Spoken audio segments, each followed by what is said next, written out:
Hey gang, welcome back to Big Board. It's been a hot minute since I've had an opportunity to record some content, let alone do any decent writing or bad writing for that matter.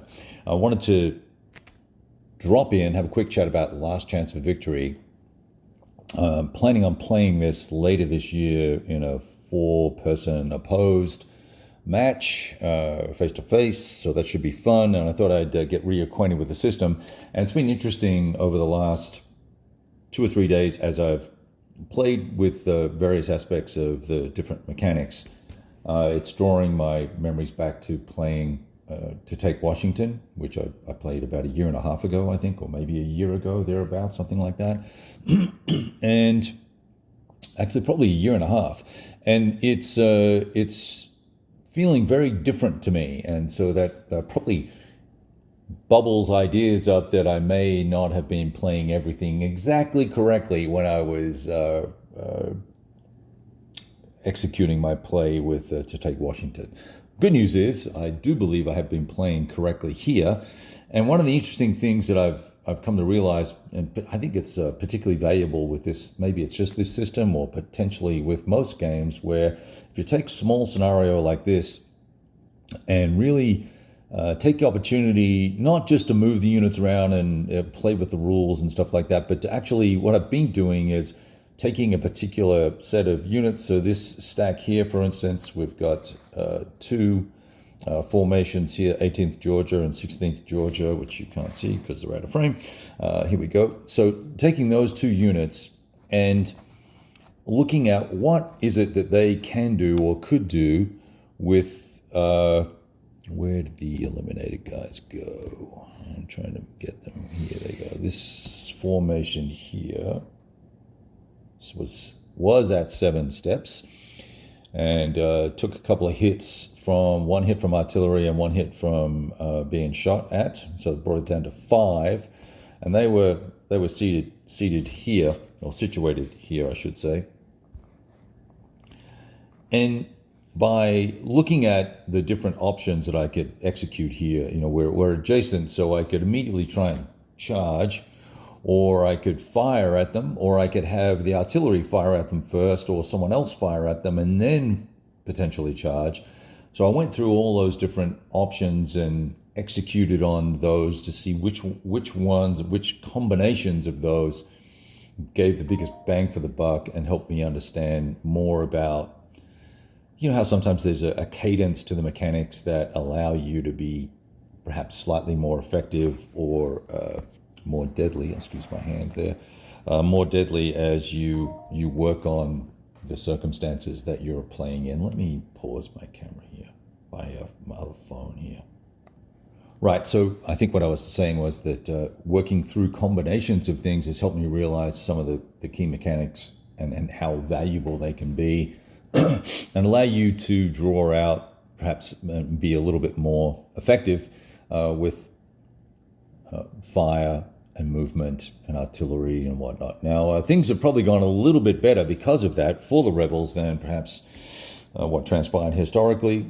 But suffice to say that there's an interesting combination here where with a stack of units, I can fire the top unit, execute a fire combat against a hex, and then I could, with the second unit in the stack, it could move and here in this case roll to close for a charge, for instance. So that's interesting, but it would be more effective and probably a quicker kill, a potential kill, if first we fired our artillery at this hex, and you're allowed to have one fire action of artillery against a particular hex in a particular activation.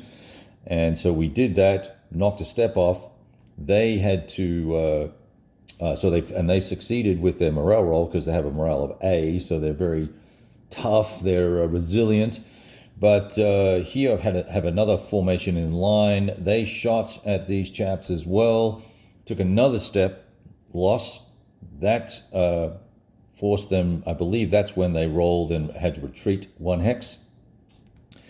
And we then fired with this formation I believe that was a line of sight. And if it's not, I got it out of sequence, but whatever I did, I checked the line of sights here. But 5 with these guys, they put another step loss on. However, these guys at this point had become shaken. They passed their morale roll, stood. I then advanced this unit to here, roll to close again, and then they executed their melee or their charge.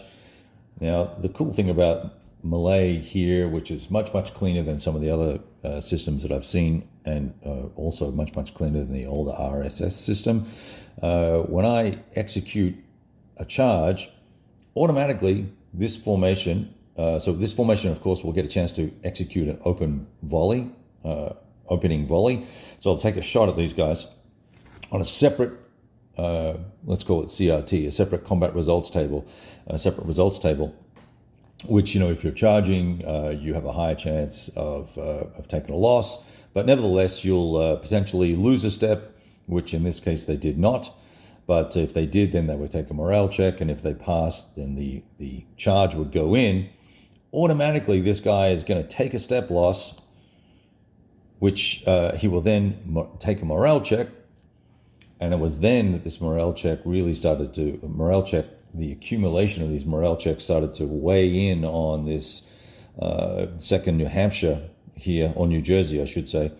Is that New Jersey or New Hampshire? New Jersey.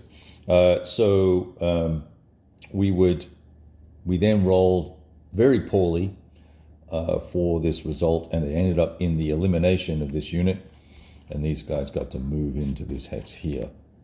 And that was the end of their activation. We decided not to press home. We probably could have actually gone and attempted to close again and attack here, but we elected not to because there's still 3 steps, and I'm not sure that's a smart thing. I don't want to get too spread out. Now I've got that guy, even though they're both shaken.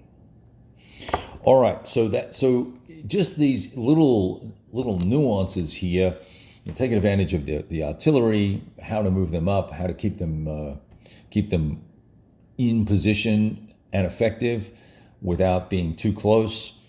There's also some subtleties with this game system with line of sight that I perhaps failed to appreciate when I played previously. This within 4 hexes, basically, when you're checking line of sight, you're basically eyeballing, and anything other than orchards, I believe, anything will provide an obstacle and obstruct the line of sight. So these farm buildings, for instance, could potentially do it, and obviously this sort of terrain here.